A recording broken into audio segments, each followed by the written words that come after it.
पर्यावरणीय अनुकूलन, environmental adaptation. Oryx एंटीपोल Africa के शुष्क क्षेत्र एवं अरब प्रायद्वीप में मिलता है, जबकि चीरू एंटीलोप तिब्बत के पठारी क्षेत्र की अल्पाइन स्टेपी घास निवास स्थल में पाया जाता है। सभी ऑरिक्स प्रजातियां लगभग मरुस्थलीय जलवायु को पसंद करती हैं एवं लंबे समय तक पानी के बिना जिंदा रह सकती हैं। एंटीपोल तेज दौड़ने वाले, रूमिनेंट, जुगाली करने वाले और अशाखित सींग वाले स्तनधारी होते हैं। इनका संबंध बोविडी कुल से है और ये मूलतः अफ्रीका और यूरेशिया में पाए जाते हैं। क्वेश्चन, जलाभाव और तथा ताप के प्रति अनुकूलन का कौन सा तरीका पौधे नहीं अपनाते? पहला, वार्षिक पौधे बीज से जल्दी अंकुरित होकर अपना जीवन चक्र वर्षा ऋतु में जल्दी पूरा करते हैं तथा शुष्क मौसम में बीज के रूप में जीवित रहते हैं। कुछ पौधों की जड़ प्रणाली सतह के निकट विस्तृत क्षेत्र में फैली होती हैं ताकि वे बड़े क्षेत्र से जल एकत्रित कर सकें। सी, कुछ पौधे अपने रंध्र दिन में बंद कर लेते हैं ताकि जल की कम हानि हो। डी, कुछ पौधों के पत्ते अत्यधिक छोटे होते हैं। इसमें ऑप्शन बी सही है। व्याख्या, शुष्क मौसम में जल तक पहुंचने के लिए कुछ पौधों में गहरी जल प्रणाली का विकास हुआ है, अर्थात कुछ पौधे जिनकी गहरी अपसारण जड़ें शुष्क मौसम में जल तक पहुंचती हैं एवं गहरी भूमि से जल का अवशोषण करती हैं, वे प्रायः प्रोसपी, जूला फ्लोरो, खजूर और एकेसिया आदि हैं। निम्नलिखित में से कौन सा कथन असत्य है? पहला, विभिन्न प्रजातियों का भौगोलिक वितरण उनकी तापीय सहन शक्ति पर निर्भर करता है। बी, जीवों का ताप का प्रभाव मुख्य रूप से इसलिए होता है क्योंकि वे एंजाइमों के बल गतिकी को प्रभावित करता है।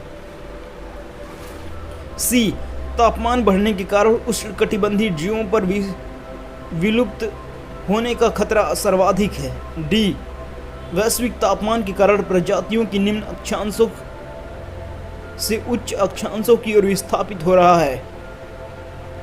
सी की व्याख्या, इसमें सी ऑप्शन सही है। तापमान बढ़ने पर प्रजातियां अपेक्षाकृत कम ताप वाले स्थानों की खोज में उच्च अक्षांशों की ओर विस्थापित होती हैं। अतः बढ़ते तापमान से विलुप्त होने का सर्वाधिक खतरा उच्च अक्षांशीय शीतकटिबंधीय जीवों को है, जिनके पास इस विस्थापित होने के लिए अन्य कोई आवास नहीं है। क्वेश्चन 4, निम्नलिखित में से कौन सा कथन सत्य है? पहला, स्तनधारियों के आंतरिक तापमान को स्थिर बनाए रखने की व्यवस्था होती है। 2, बाहर से तापमान शरीर के तापमान से अधिक होने पर पसीना आता है, जिसके वाष्प बनकर उड़ने से शीतलन प्रभाव उत्पन्न होता है और शरीर का तापमान कम हो जाता है। 3, बाहर से तापमान शरीर के तापमान से कम होने पर शरीर कँपकँपाता है, जो एक प्रकार का व्यायाम है।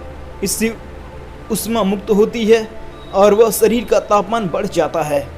4, पेड़ पौधों में भी आंतरिक तापमान को स्थिर बनाए रखने की व्यवस्था होती है और इस कूट में बी सही है। 1, 2 और 3। व्याख्या, पौधों की आंतरिक तापमान स्थिर रखने की कोई क्रियाविधि नहीं होती। 5, सूची 1 और सूची 2 को सुमेलित कीजिए। सूची 1, ए, कारूंगा चूहा। सूची 2, त्वचा के नीचे वसा की मोटी परत। सूची 1 में सील। सी, कुछ घोंघे और मछलियाँ। डी, प्रणाली प्लावक। और सूची 2 में उपरती मूत्र को सांद्रित करने की क्षमता। और डी और 4, ग्रीष्म निष्क्रियता। और इसका उत्तर है बी। व्याख्या, कंगारू चूहा उत्तरी अमेरिका के मरुस्थल में पाया जाता है। यह जल की आवश्यकता की पूर्ति के लिए अपने आंतरिक वसा का ऑक्सीकरण कर सकता है, जिसमें जल उप उत्पाद है और जल का उत्सर्जन घटाने के लिए मूत्र का सांद्रण कर सकता है। ध्रुवीय समुद्रों में पाई जाने वाली सील की त्वचा के नीचे वसा की मोटी परत पाई जाती है जो उष्मारोधी के रूप में कार्य करती है। कुछ घोंघे तथा मछलियां जल शुष्कन तथा ताप से बचने के लिए ग्रीष्म निष्क्रियता अस्टिवेशन में चले जाते हैं। प्रतिकूल परिस्थितियों में प्राणी प्लावक उपरति में चले जाते हैं जो निलंबित प्रति परिवर्धन की अवस्था है।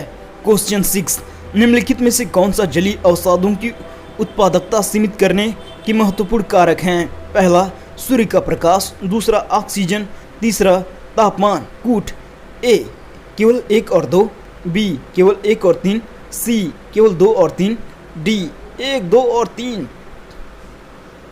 और इसमें उत्तर है डी। व्याख्या, वैसे परितंत्र जिसमें हम प्रमुख आवास जल होता है जलीय परितंत्र कहलाते हैं। जलीय परितंत्र की उत्पादकता को सीमित करने वाले कारक हैं सूर्य का प्रकाश, दूसरा विलयित ऑक्सीजन, तीसरा पारदर्शिता, चौथा तापमान।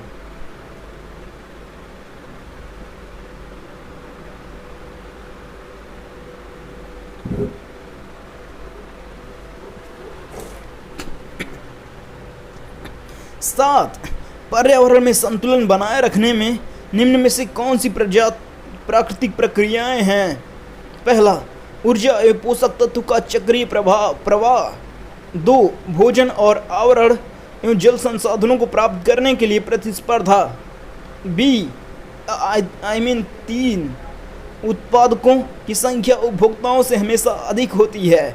कूट ए केवल 1 और 2, बी केवल 2 और 3, सी केवल 1 और 3 और डी 1, 2 और 3। उत्तर बी। व्याख्या, प्रकृति ऊर्जा के एक समान दिशा में प्रवाह और पोषक तत्वों की चक्रण से पारिस्थितिकी तंत्र को स्थिर रखती है। जब किसी जीवधारी की संख्या बढ़ती है तो संसाधनों जैसे भोजन, आवरण और जल के लिए प्रतिस्पर्धा बढ़ती है। इस प्रकार प्राकृतिक जनसंख्या की वृद्धि को अपने नियंत्रण में रखती है। 8, ग्रीन वॉशिंग क्या है? यह किसी उत्पाद के पर्यावरणीय लाभों के बारे में भ्रामक दावे की एक व्यवहार या पद्धति है। बी, यह ताप विद्युत संयंत्रों में उत्पन्न धुएं को कम करने के लिए कोयला धावन की एक प्रणाली है। सी, यह ठोस हरित अपशिष्ट से ईंधन उत्पादन की एक विधि है। डी, यह भारतीय वैज्ञानिकों द्वारा विकसित एक जैव निम्नीकरण बायोडिग्रेडेबल पॉलीथीन है। ए, ग्रीन वॉशिंग यह एक निराधार और भ्रामक दावे की पद्धति या व्यवहार है जो किसी उत्पाद, सेवा और प्रौद्योगिकी या कंपनी की कार्यप्रणाली के पर्यावरणीय लाभों के बारे में किया जाता है। अतः विकल्प 1 सही है। ग्रीन वॉशिंग एक कंपनी को उसकी वास्तविक स्थिति से अधिक पर्यावरण अनुकूल कंपनी के रूप में प्रस्तुत कर सकती है। डी, व्याख्या, बाह्य ऊष्मीय जीव ठंडे रुधिर वाले प्राणी होते हैं। इनमें अपने शरीर के तापमान को पर्यावरण के साथ समायोजित करने की प्रवृत्ति नहीं होती जिसमें वे रहते हैं। अंतः ऊष्मीय जीव गर्म रुधिर वाले प्राणी होते हैं। ये अपने शारीरिक गतिविधियों से शरीर के तापमान को नियंत्रित करते हैं तथा आंतरिक तापमान को कम या ज़्यादा नियत रख सकते हैं। समस्थापन एक परिघटना है जिसमें वे बाह्य तापमान में परिवर्तन होता है जबकि आंतरिक तापमान नियत रहता है।